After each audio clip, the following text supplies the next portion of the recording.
بسم اللہ الرحمن الرحیم۔ السلام علیکم ناظرین، فروز NB نیوز کے پلیٹ فارم سے میں آپ کا میزبان نواز بھٹو آپ کی خدمت میں حاضر۔ ناظرین، ایک خبر یہ ہے کہ حکومت اور عمران خان کے درمیان جو ایوان صدر میں مذاکرات جاری تھے وہ ڈیڈ لاک کا شکار ہو گئے ہیں اور حکومت نے مزید مذاکرات کرنے سے انکار کر دیا ہے، اور انکار کی وجہ عمران خان کا رویہ اور بدترین قسم کے الزامات بتائے جا رہے ہیں۔ اس کے علاوہ ناظرین، آج الیکشن کمیشن کی طرف سے additional district and session court کو بھیجے جانے والے عمران خان توشہ خانہ کیس میں عمران خان کے خلاف کرمنل پروسیڈنگ کا فیصلہ محفوظ کر لیا گیا ہے۔ یعنی عمران خان کے لیے 3 سال قید اور جو اپنا نااہلی کی تلوار جو ہے ان کے سر پہ، وہ مزید قریب آ چکی ہے۔ اب دیکھنا یہ ہے کہ باقی کتنے دن۔ اس کے علاوہ ناظرین، ہم دیکھیں گے کہ ڈسکس کریں گے کہ ایک طرف تو وزرائے اعلیٰ، یعنی بالخصوص وزیر اعلیٰ پنجاب اور وزیر اعلیٰ خیبر پختونخوا یہ رونا رو رہے ہیں کہ وفاق کی طرف سے NFC ایوارڈ کی مد میں فنڈز نہیں دیے جا رہے، لیکن دوسری طرف انہوں نے خزانے کے منہ کھول رکھے ہیں۔ تو ناظرین، ہم آج یہ بھی بات کریں گے کہ عمران خان کی ریاست مدینہ کیسی تھی اور علیمہ باجی کی سلائی مشین کتنے ڈالر کس طرح کماتی تھی، اور عمران خان کی ریاست مدینہ، عمران خان جس کو یاد ہے آپ کو کہ اس کو جو اپنا جسٹس ریٹائرڈ ثاقب نثار، یعنی ڈکلیئرڈ، جو ایک یوں سمجھ لیں کہ جس نے عدلیہ کو تہس نہس کر کے گیا اور جس نے عدلیہ کے وقار کو بدترین مجروح کیا، جو اپنی سیٹ پر بیٹھ کر کام کرنے کی بجائے دوسروں کی معاملات میں اور دوسری عدالتوں میں ٹانگ اڑانے میں مہارت رکھتے تھے، تو جو ہے وہ انہوں نے جس کو صادق اور امین قرار دیا تھا، اس نے پاکستان کا کیا حشر کیا۔ تو ناظرین، اگر آپ کو ہمارا چینل پسند آئے تو آپ سے التماس ہے کہ مہربانی کر کے اس کو سبسکرائب کرنا مت بھولیے گا اور بیل آئکن دبا دیجیے گا تاکہ آپ تک ہمارے ویلاگز بر وقت پہنچتے رہیں۔ ناظرین، آپ کو پتا ہوگا کہ پچھلے کچھ دنوں سے ایوان صدر میں PTI اور عمران اپنا حکومت کی طرف سے جو اپنا ایک جو تنازع پایا جاتا ہے یا جو اختلافات پائے جا رہے ہیں، یا عمران خان جس طرح حکومت کو ڈی اسٹیبلائز کرنے پر تلے ہوئے ہیں اور جس طرح ملک میں جو ہے وہ سیاسی عدم استحکام پھیلانے کی کوشش کی جا رہی ہے، تو اس کی روک تھام کے لیے PTI کے ساتھ ایوان صدر میں مذاکرات کا ایک سلسلہ جاری تھا۔ یعنی اب حکومت کی طرف سے اسحاق ڈار اس کی ترجمانی کر رہے تھے، اور PTI کی طرف سے آپ کو پتہ ہے کہ PTI کے جو ورکر ہیں صدر عارف علوی، وہ جو ہے وہ اس میں جو ہے وہ ثالثی کا کردار ادا کر رہے تھے۔ تاہم 5 سے 6 ملاقاتیں ہوئیں، اور ان تمام ملاقاتوں کے بعد جو مذاکرات ہیں وہ ڈیڈ لاک کا شکار ہو گئے ہیں، جس کی بنیادی جو وجوہات بتائی جا رہی ہیں، ایک تو عمران خان کا رویہ بتایا جا رہا ہے، اور دوسری جانب جو ہے وہ جو عمران خان کے جو مطالبات ہیں وہ، اور تیسری طرف جو عمران خان پاکستان کو ڈیفالٹ کروانے اور پاکستان کے لیے مالی مشکلات پیدا کرنے کی مسلسل کوششیں کر رہے ہیں، بتایا جا رہا ہے۔ اور ناظرین، تاہم اس وقت حکومت اور PTI دونوں اپنے مطالبات سے دستبردار ہونے کے لیے تیار نہیں ہیں، تو اس لیے یہ مذاکرات جو ہیں وہ ڈیڈ لاک کا شکار ہیں، اور اب دیکھنا یہ ہے کہ یہ برف کب مزید پگھلتی ہے، جو پگھلتی ہوئی نظر نہیں آ رہی۔ ناظرین، آپ کو یاد ہوگا کہ الیکشن کمیشن نے توشہ خانہ کیس میں عمران خان کو جو ہے وہ جو اس کی میاں والی کی نشست تھی اس سے جو ہے وہ اس ٹینیور کے لیے نااہل قرار دیا تھا، اور ان کے خلاف جو ہے وہ کیس ثابت ہونے پر ان کا جو کیس تھا وہ ایڈیشنل ڈسٹرکٹ اینڈ سیشن جج کو بھیجنے کا فیصلہ کیا تھا۔ تاہم وہ case additional district and session جج کو بھیج دیا گیا، یعنی ایڈیشنل ڈسٹرکٹ اینڈ سیشن جج ظفر اقبال صاحب نے اس کیس کی سماعت کی، اور یہ عدالت الیکشن کمیشن کی طرف سے بھیجے جانے والے ایسے کسی بھی کیس کی 90 دنوں کے اندر فیصلہ سنانے کی پابند ہوتی ہے۔ تاہم جو ہے وہ دلائل مکمل ہونے کے بعد آج عدالت نے جو ہے وہ اس کیس میں فیصلہ محفوظ کر لیا ہے۔ ناظرین، اس کیس کے دوران توشہ خانہ سے چرائی جانے والی گھڑی کا ذکر بھی عمران خان کے وکیل نے ہی کیا، تو جس پر عدالت نے ان سے کہا کہ یہ کیس گھڑی کا نہیں ہے، یہ کیس توشہ خانہ کے تمام تحائف کا ہے۔ تو جو مور دین 58 جو تحائف تھے، جن کی مجموعی مالیت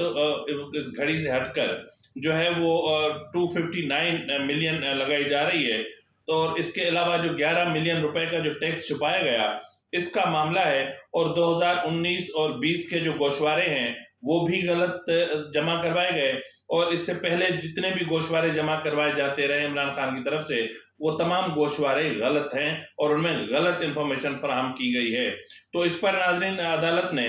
فیصلہ محفوظ کر لیا ہے۔ اگر ہم ایسے کیسز کا ماضی دیکھیں تو ایسے کیس میں عموماً ہوتا یہ ہے کہ جو ملزم ہوتا ہے اس کو 3 سال کی سزا ہوتی ہے، تاہم اب ظاہر ہے کہ عمران خان ہے تو عمران خان کو ریلیف ملنے کا جو ہے وہ ایک جو آسرا تھا، ایک امید تھی، جو صاحبہ تھا، جو درخت تھا وہ جل چکا، سڑ چکا، اور اسی درخت کو اب عمران خان جلانے پہ تلے ہوئے ہیں اور دن رات جلا رہے ہیں۔ تو ناظرین جہاں ایک طرف یہ معاملہ چل رہے ہیں تو دوسری طرف آپ نے دیکھا ہوگا کہ خیبر پختونخوا اور پنجاب کے وزرائے اعلیٰ وفاقی حکومت پر NFC ایوارڈ میں سے جو ہے وہ ان کا حصہ نہ دینے پر سراپا احتجاج ہیں اور پریس کانفرنسز کر رہے ہیں ان کے وزراء خزانہ، اور حکومت پر دباؤ بڑھانے کی کوشش کر رہے ہیں، یہ جانتے ہوئے بھی کہ حکومت اس وقت شدید مالی بحران کا شکار ہے، اور اس وقت یہ بھی جانتے ہیں کہ اس وقت ہمارے جو ریزروز ہیں وہ بڑی تیزی سے زر مبادلہ کے ذخائر ختم ہو رہے ہیں، اور اس وقت میرے خیال میں 6.3 یا کچھ رہ گئے ہوں گے، اور ہر ممکن کا اس وقت ایشیائی ترقیاتی بینک نے میرے خیال میں آج کے ایک اچھا پیکیج دیا ہے، اور اگر وہ ایڈ آن ہو جاتا ہے تو پھر میرے خیال میں کہ ہماری صورتحال کچھ مزید بہتر ہو سکتی ہے۔ تو اس صورتحال میں بھی ناظرین پنجاب حکومت نے خزانے کے منہ کھول رکھے ہیں، خزانے کے منہ کھول رکھے ہیں اپنے ضلع کے لیے، خزانے کے منہ کھول رکھے ہیں اپنے جو دست راست یا اپنے جو خلیفہ خاص محمد خان بھٹی کے ضلع کے لیے، اور PTI کے ان اراکین اسمبلی کے لیے جنہوں نے ایک فارورڈ بلاک بنا رکھا ہے۔ تو ناظرین اگر ہم اس کے اعداد و شمار جو موصول ہوئے ہیں اگر ان کا ہم جائزہ لیں تو صرف ڈسٹرکٹ گجرات کے لیے وزیر اعلیٰ پنجاب کے اپنا چودھری پرویز الہی نے 86 ارب روپے کے ترقیاتی منصوبوں کے نام پر فنڈز جاری کیے ہیں اور یہ منصوبے منظور کیے ہیں، 86 ارب روپے کے منصوبے منظور کیے ہیں۔ اور اسی کے علاوہ منڈی بہاؤدین جو محمد خان بھٹی کا حلقہ اپنا ضلع ہے، اور وہاں پر مجموعی طور پر 33 ارب روپے کے جو ہے وہ ترقیاتی منصوبے منظور کیے ہیں۔ ناظرین یہ مجموعی طور پر رقم 120 ارب روپے بنتی ہے، تو مطلب ظاہر ہے کہ صرف 2 ضلعوں کے لیے 120 ارب روپے، یہ عدد یاد رکھیے گا، صرف 2 اضلاع کے لیے یعنی گجرات اور منڈی بہاؤدین کے لیے 120 ارب روپے، جبکہ PTI کے جو اراکین اسمبلی ہیں جو ایک فارورڈ بلاک بنا چکے ہیں، جنہوں نے چودھری پرویز الہی کا ساتھ دینے کا جو پس پردہ جو ہے اس کو یقین دہانی کرائی ہے، تو ایسے اراکین سے پنجاب اسمبلی کے لیے مختلف ترقیاتی منصوبوں کے لیے 27 ارب روپے منظور کیے گئے ہیں، اور یہ اس کے علاوہ لاہور کے 100 ترقیاتی منصوبوں کے لیے 2 ارب روپے جو ہے وہ منظور کیے گئے ہیں۔ ناظرین یہ جو اماؤنٹ ہے، یہ جو بجٹ ہے، یہ بجٹ سے ہٹ کر ہے، یعنی جو بجٹ میں جو ترقیاتی منصوبے رکھے گئے تھے ان میں مزید اضافہ کیا گیا ان کی رقم میں، اور یہ الگ سے ہیں۔ تو ناظرین اس طرح اگر ہم دیکھیں تو یہ جتنے بھی ترقیاتی منصوبے ہیں یہ آئندہ مالی سال کے جو ہے وہ رواں مالی سال کے اختتام سے پہلے ختم نہیں ہونے والے۔ تو اگر جو PTI کے جو اراکین اسمبلی ہیں جو پرویز الہی کو اپنا ساتھ دینے کا وعدہ کر چکے ہیں، اگر وہ عمران خان کا ساتھ دیں پرویز الہی کا، تو یقیناً پھر ان کو اتنا ہی انتظار کرنا پڑے گا، اور یقیناً عمران خان کے لیے یہ بہت بری خبر ہے اور عمران خان کے لیے بہت تکلیف دہ خبر ہے۔ ناظرین عمران خان اکثر دوسروں کو چور کرپٹ اور اس طرح کی بات بتاتے رہتے ہیں، باتیں کرتے رہتے ہیں، اور خود مطلب کہتے تھے کہ وہ ریاست مدینہ بنانے چاہتے تھے، اور ان کو جو ہے وہ ایک ڈکلیئرڈ جو ہے وہ ایک جو کرپٹ ترین جو ایک جج تھا، یعنی اب میں کیا کہوں، میرے پاس الفاظ نہیں ہیں، میں کہیں جوڈیشری کی توہین نہ کر بیٹھوں، میرے لیے جوڈیشری جو ہے وہ بہت اہم ادارہ ہے۔ تو بہرحال جس کو ثاقب نثار نے صادق اور امین قرار دیا تھا، تو اس صادق امین نے جو ریاست مدینہ بنائی تھی، اس میں کون سے جو ظلم ہوئے، اس میں کتنی کہاں کرپشن ہوئی، تھوڑے سے اعداد و شمار حاصل ہوئے ہیں، ذرا آپ ملاحظہ کر لیں ناظرین۔ جو اعداد و شمار حاصل ہوئے ہیں اس کے مطابق کرونا فنڈ کی مد میں 40 ارب روپے کی بے قاعدگیاں جو ہے وہ مس اپروپریشن سامنے آئی عمران خان کے دور میں، یعنی جو ہے وہ 40 ارب روپے کی۔ اس کے علاوہ جو برطانیہ سے 190 پاؤنڈ ملے تھے، یعنی مجموعی طور پر 50 ارب روپے ملک ریاض کے جو الیگل ٹرانزیکشن ہوئی تھی، اور جو سپریم کورٹ کے حکم کے مطابق بحریہ ٹاؤن کراچی کی مد میں سندھ حکومت کو ملنے تھے، کیونکہ بحریہ ٹاؤن جو ہے وہ اس میں سندھ کی زمین پر قبضہ کر کے بنایا گیا تھا، تو اس حساب سے یہ رقم سندھ کو ملنی چاہیے تھی۔ تاہم عمران خان نے یہ 50 ارب روپے دے دیے ملک ریاض کو، اور اس کا کیس نیب میں اس وقت جاری ہے۔ اربوں روپے کا معاملہ ہے توشہ خانہ کا، جہاں سے انتہائی قیمتی گھڑیاں، تحائف، کف لنکس، ہیرے کی انگوٹھیاں، اور مطلب نہ جانے کتنے قیمتی تحائف ہیں جن کی اربوں روپے کی مالیت بتائی جاتی ہے، وہ معاملہ ایک الگ ہے۔ یعنی جو 50 ارب روپے ملک ریاض کو دیے گئے، اس کے نام پر القادر یونیورسٹی کے لیے زمین سے لی گئی، اور اس زمین کے نام پر اربوں روپے کی کرپشن ہوئی۔ اس کے علاوہ بنی گالا ریگولرائز ہوا۔ بنی گالا کی جو ٹوٹل اراضی ہے اس کی قیمت اگر لگائیں تو وہ اربوں روپے بنتی ہے۔ ناظرین، راولپنڈی رنگ روڈ جس کے منصوبے میں 2 ارب روپے کی کرپشن سامنے آئی ہے۔ اس کے علاوہ ناظرین، اگر ہم بات کریں BRT یعنی کہ اپنا خیبر پختونخوا کا جو پروجیکٹ تھا BRT، اس میں 4.722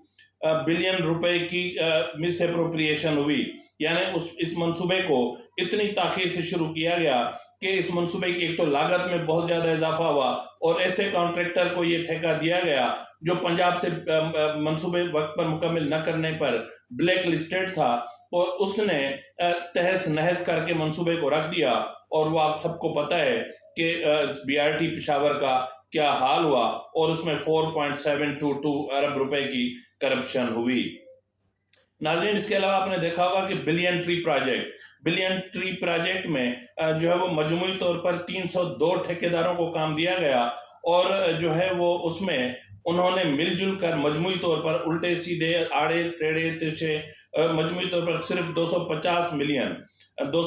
ملین درخت لگائے، اور اس میں 33.5 ملین روپے کی کرپشن سامنے آئی۔ اس کے علاوہ ناظرین، عمران خان نے خیبر پختونخوا حکومت کا جو ہیلی کاپٹر ہے وہ مجموعی طور پر 166 گھنٹے چلایا، جس کی مد میں 70 ملین روپے کا خزانے کو نقصان ہوا۔ اور اس کے علاوہ خیبر پختونخوا کا جو ہیلی کاپٹر ہے وہ 1800 افراد نے مل کر جو ہے وہ چلایا، اور اس کی مد میں 240 ملین روپے کا قومی خزانے کو نقصان ہوا۔ ناظرین، آپ کو یہ میں بتاتا چلوں کہ خیبر پختونخوا میں وزیر اعلیٰ کا الگ ہیلی کاپٹر ہے، گورنر کا الگ ہیلی کاپٹر ہے، جبکہ گورنر اور وزیر اعلیٰ کے استعمال کے لیے ایک الگ سے جہاز بھی موجود ہے۔ ناظرین، علیمہ باجی کی جو سلائی مشین ہے وہ اتنی اسپیڈ سے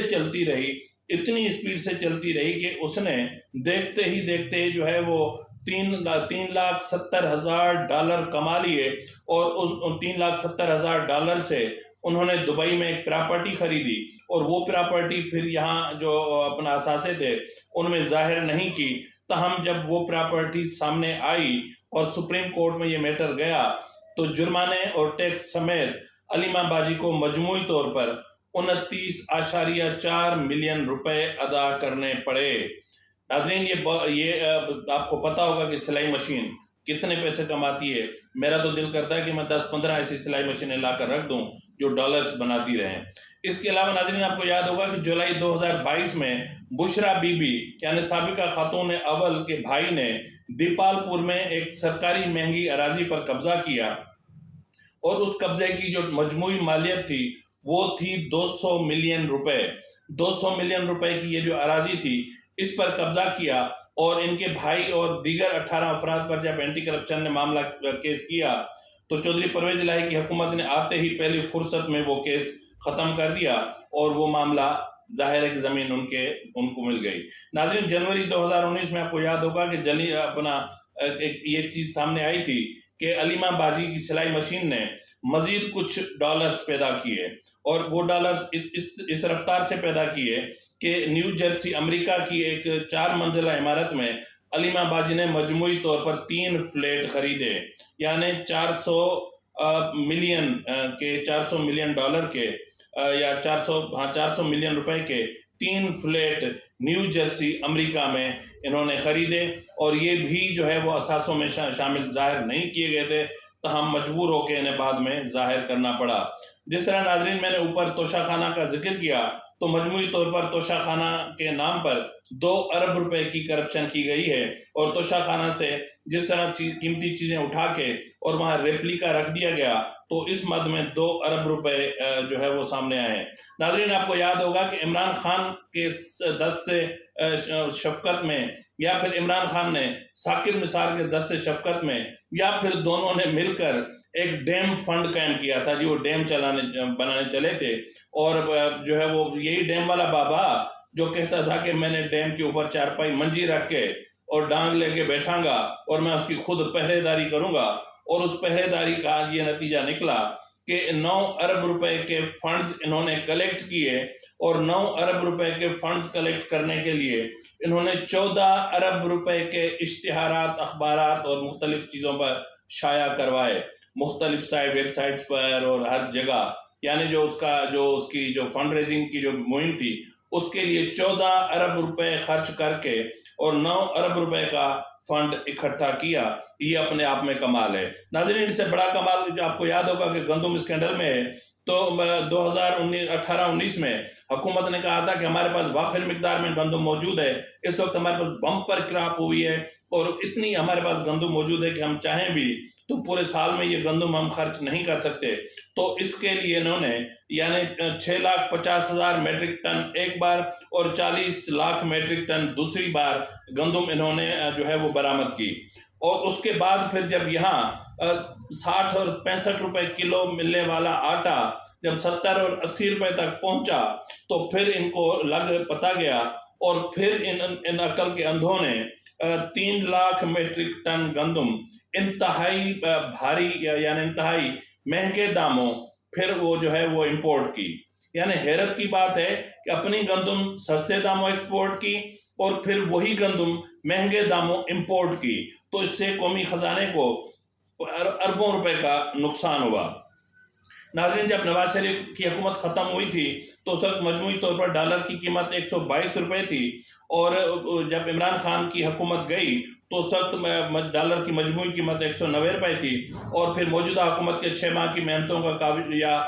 محنتوں کی کاوش ہے کہ ڈالر کی قیمت اب 250 روپے میں بھی یہ ڈالر ناپید ہے۔ ناظرین یہاں پر میں آپ کو یہ بھی بتاتا چلوں کہ پی ٹی آئی کے دور میں جب ان کو حکومت ملی تھی تو ان کا جو قرضوں کا جو مجموعی حجم تھا وہ تقریباً 25,000 ارب تھا، تاہم عمران خان کی کاوشوں اور محنتوں کے نتیجے میں اس میں اتنا اضافہ ہوا کہ وہ 25,000 ارب سے بڑھ کر 44,000 ارب تک پہنچ گیا۔ ناظرین تجارتی خسارہ بھی اپنے انتہا کو پہنچا، یعنی صرف عمران خان کے آخری 1 سال میں 80 ارب ڈالر کے جو سامان تھا وہ درآمد کیا گیا۔ تو حیرت کی بات یہ ہے کہ تجارتی خسارے کی باتیں کرتے ہیں۔ ناظرین آپ کو یاد ہوگا کہ یوٹیلیٹی سٹور میں گندم کا اسکینڈل تھا، تو چینی کا اسکینڈل تھا، تو حیرت کی بات یہ تھی کہ چینی کے معاملے پر یعنی مہنگی چینی اپنے من پسند جو ہے شوگر ملز سے خرید کر پھر ان کو سبسڈی بھی دی گئی، اور جو ہے وہ ان سے چینی مہنگے داموں لے کر اور یوٹیلیٹی سٹورز پر سستے داموں بیچی گئی، جبکہ مختلف جو شوگر ملز تھیں وہ حکومت کو سستے داموں چینی فروخت کرنے کے لیے تیار تھیں، لیکن بدقسمتی ہماری یہ ہے کہ اس اسکینڈل میں بھی قومی خزانے کو اربوں روپے کا نقصان ہوا، تاہم نہ تو یوٹیلیٹی سٹور حکام سے کسی نے پوچھا کہ آپ نے یہ کیوں کیا۔ ناظرین اس کے علاوہ آپ کو یاد ہوگا کہ پیٹرولیم کا جو اسکینڈل تھا وہ بھی اپنی جگہ پر ہے، اور اس کے علاوہ آپ کو یاد ہوگا کہ بجلی اور گیس کا بھی ایک معاملہ تھا۔ تو ناظرین یہاں پر میں آپ کو بتاتا چلوں کہ ایل این جی اسکینڈل جو مشہور اسکینڈل تھا، اس میں جب انہوں نے پی ٹی آئی حکومت نے معاہدہ ختم کیا، اور ظاہر ہے کہ اس کے معاہدے ختم کرنے کے بعد پھر LNG بھی نہیں خریدی جا سکی، تو ہمارے جو پاور جنریٹنگ پلانٹس تھے ان کو پھر ڈیزل پر چلانے کی کوشش کی گئی۔ تو ایسی صورتحال میں جو گردشی قرض تھا وہ 25 ارب تک پہنچ گیا، یعنی 25 ارب، اندازہ کریں آپ 2500 ارب تک پہنچ گیا۔ اور اس کے علاوہ جو گیس سیکٹر میں جو تھا قرضہ تھا، گردشی قرضہ، وہ 1500 ارب تک جا کر پہنچا، 1500 ارب تک پہنچ گیا۔ اور اس کے علاوہ ناظرین، عمران کے آخری ایام میں یعنی آخری سال میں جو بجلی کے مد میں جو گردشی قرضہ تھا وہ 850 ارب کی حد تجاوز کر گیا تھا۔ ناظرین، یہ تھی ریاست مدینہ، اور یہ تھا وہ خان، وار خان واہ، وار خان تیری ریاست مدینہ، کیا تو تم نے عوام کو ریلیف دیا اور کیا تم نے عوام کے ساتھ حشر کیا۔ ابھی ٹویٹر پہ کسی نے ایک میسج رکھا تھا کہ جو ترقی یافتہ ممالک یا دوسرے ممالک ہیں وہاں امیروں سے ٹیکس لے کر غریبوں کی کفالت کی جاتی ہے، لیکن یہ ہمارے ملک کی بدقسمتی ہے کہ یہاں غریبوں سے ٹیکس لے کر امیروں کی کفالت کی جاتی ہے، اور آپ جیسے چور بیٹھ کر ہمارا سینہ چیر کر اور دل نکال کر کھا رہے ہیں، اور پھر بھی غرا بھی رہے ہیں اور ہمیں گالیاں بھی دے رہے ہیں۔ تو ناظرین، اسی کے ساتھ ہی اپنے میزبان نواز بھٹو کو اجازت دیجیے۔ اللہ حافظ۔